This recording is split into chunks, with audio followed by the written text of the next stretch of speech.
जिसका दिल चाहे वो मेरे नारे के साथ नारा लगाए।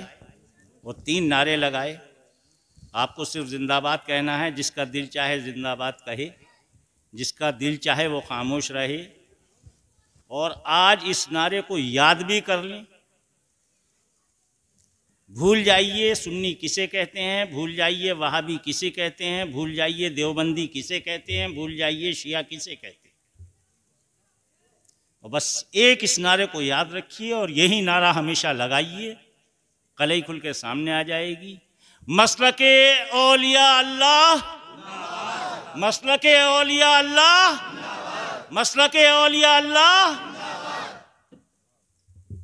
और जो वली का चाहने वाला है, किसी भी वली का, किसी भी औलिया का, औलिया सब औलिया से मोहब्बत करेगा अगर एक का चाहने वाला, अगर एक का चाहने वाला है।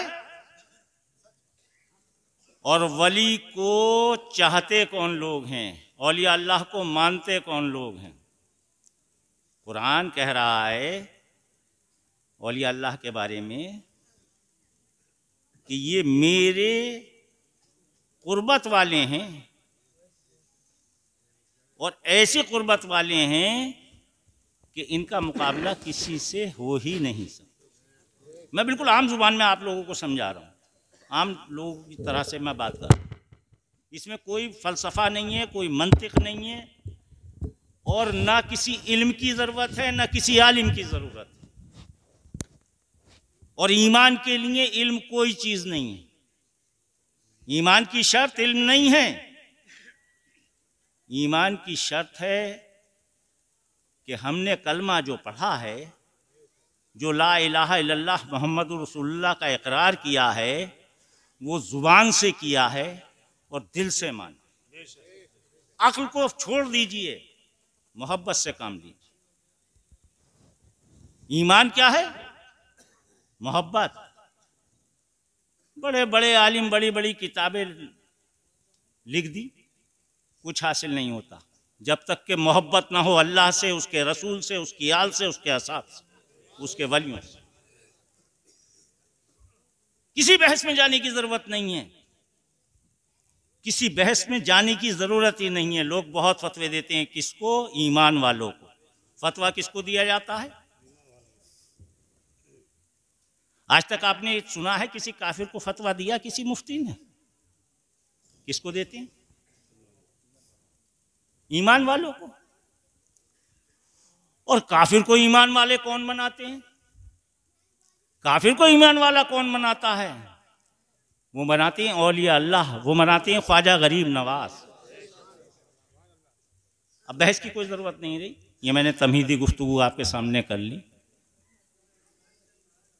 एक चीज़ और, जो औलिया अल्लाह को मानता है और दिल से मानता है, जिस दिल से उसने कलमा पढ़ा है, उसी दिल से वो आले रसूल, असहाबे रसूल और औलिया को मानता है और बराबर उनका एहतराम रखता है। उसी दिल में रखता है जिसमें कलमा है। और जिस दिल में वलियों का एहतराम होगा, मैं दावे से कह सकता हूं वो ना शिया हो सकता है। किसी शिया को देखा है वलियों को मानता है? देवबंदी वहां भी मानते हैं? मानते कौन है? हम मानते हैं जो औलिया अल्लाह से जुड़े हुए हैं, उनकी खानकाहों से जुड़े हैं।